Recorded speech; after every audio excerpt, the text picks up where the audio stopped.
I'm pretty sure I got all the pieces assembled, but it still doesn't work. Maybe Fitzpatrick can help me get this thing to run.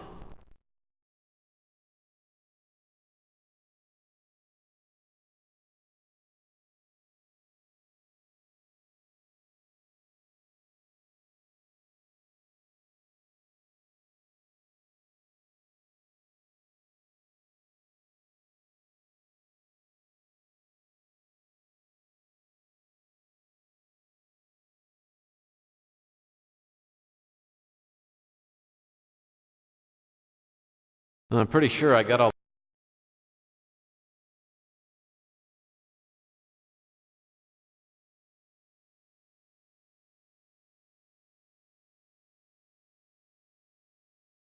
With Malloy's device assembled, but still not working, I return to my office and call Regan and Fitzpatrick. Regan arrives first, then Fitzpatrick, who's brought along an unexpected guest, Elijah Witt. I don't bother asking how that happened, but Witt is clearly on Fitzpatrick's side and suspicious of Regan. He's not my biggest fan either, all things considered. But Fitzpatrick negotiates a truce, then not surprisingly pulls out the final piece of the puzzle. He hands it to me, and I slide it in an open slot on the side of the Pandora device.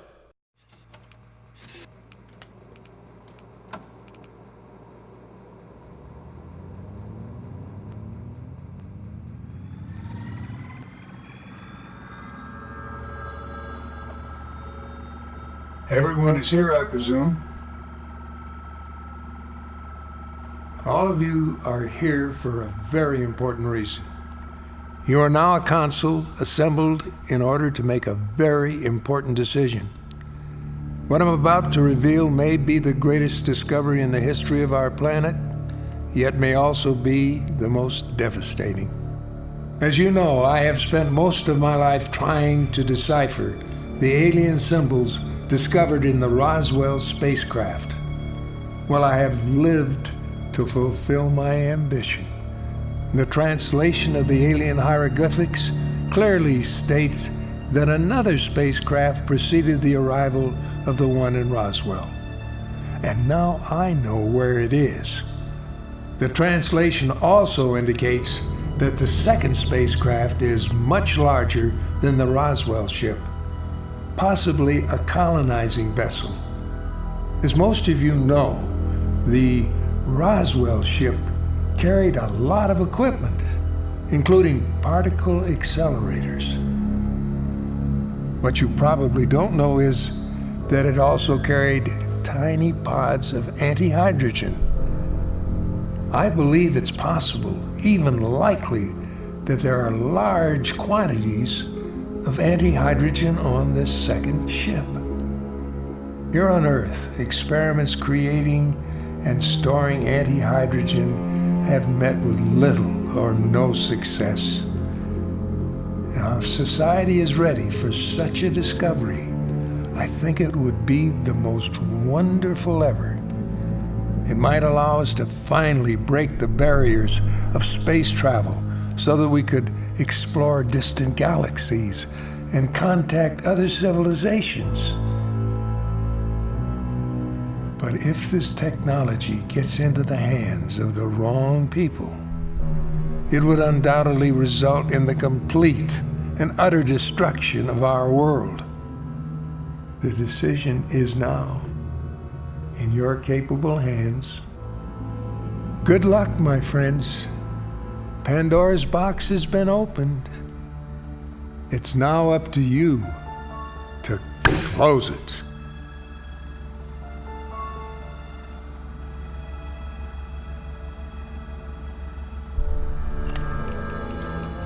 Look.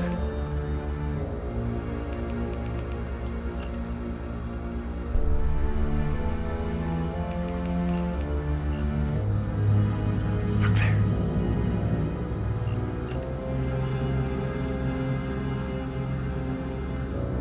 It's down there. Anti-hydrogen. That must be what the black sun symbol represents.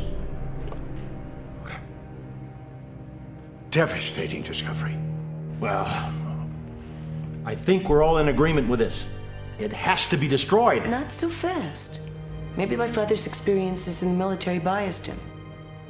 And think of the possibilities and the money this thing could be worth. Money's no factor here. We're talking about a force 1,000, maybe 1,000,000 times greater than the atomic bomb. It's like handing a child a laser cannon. Whatever the ramifications, the point is, we must find the spacecraft. When are we leaving? I need to go back to my room and get some stuff. Hold on. We're not going anywhere. I'm going down after it. Really? And when was that decided? Well, almost 40 years ago. You just see, on an operation like this, I'm a solo kind of guy. I don't know what kind of a woman you think I am, but if you think I'm going to be sitting around the room like a delicate flower, you got another thought coming.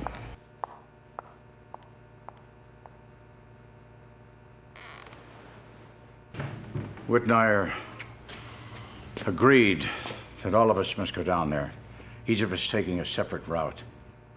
I strongly suspect that other parties will be getting involved. I want to maximize the odds that we get there first. Take this communicator with you. We'll try to rendezvous at the spacecraft. If there are any problems, that'll keep us in touch. Well, okay. Gentlemen, if there's nothing else, I guess I'll see you down there in a couple of days. Hold on, Murphy. You take this card. This guy will get you down there safely. I'm going to tell him you're coming tomorrow. And don't take the woman. We got no margin for error, and we need no excuses. So what you're saying is, you don't want me to take the woman? No distractions. All right. Fitzpatrick and Witt had taken a taxi to my office, so I offered to give him a lift back to the Savoy. Fitzpatrick seems lost in thought, and I have a hunch he knows something he hasn't told us. On the way back to my office, I try to imagine what we're about to find. But the whole thing is so incomprehensible, it only makes my head hurt to think about it.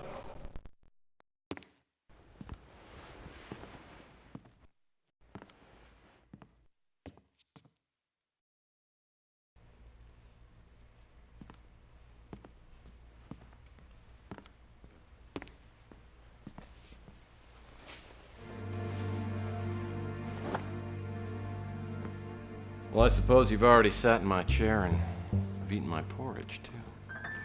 Took you long enough. I thought I was gonna have to stir it in by myself. I hope you don't mind I made myself comfortable. And I'm very comfortable. Yeah. You look it. How long does it take you to smoke that cigarette? Oh, you'd be surprised.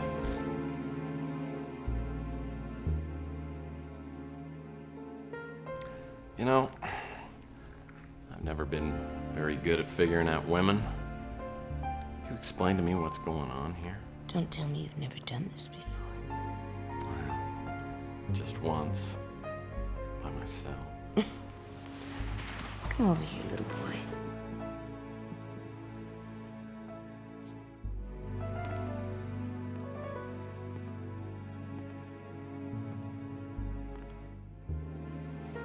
If we're gonna be in this thing together, I want to make sure you're in all the way. Promise me, Tex?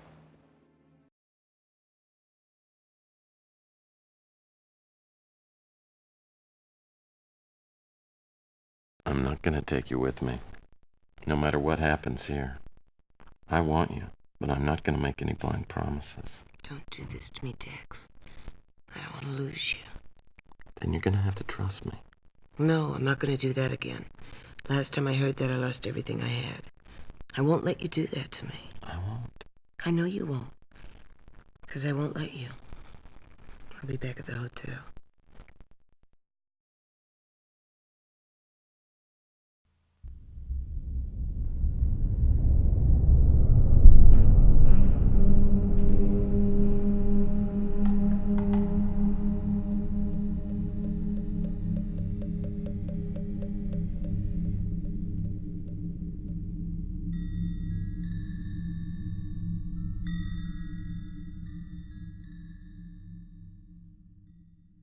After I wake up, I pack several days' worth of supplies and contact the pilot Witt had set me up with. Flight down takes about 12 hours, giving me plenty of time to think about last night. Regan probably isn't accustomed to being turned down by a man.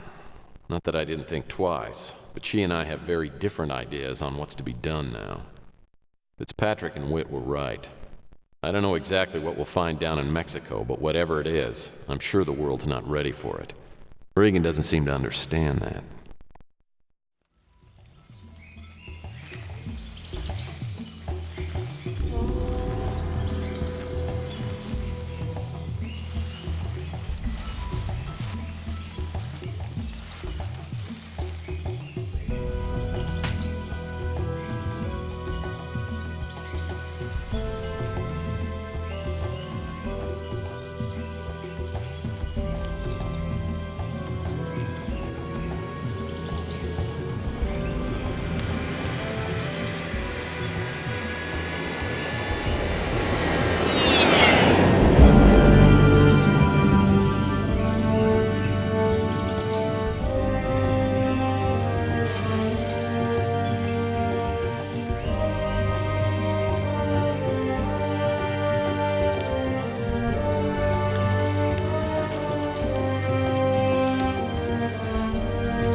I know that whatever Malloy was looking for is just on the other side of these ruins. Since the jungle's so dense, it might be better to see if I can find a way through the structure itself.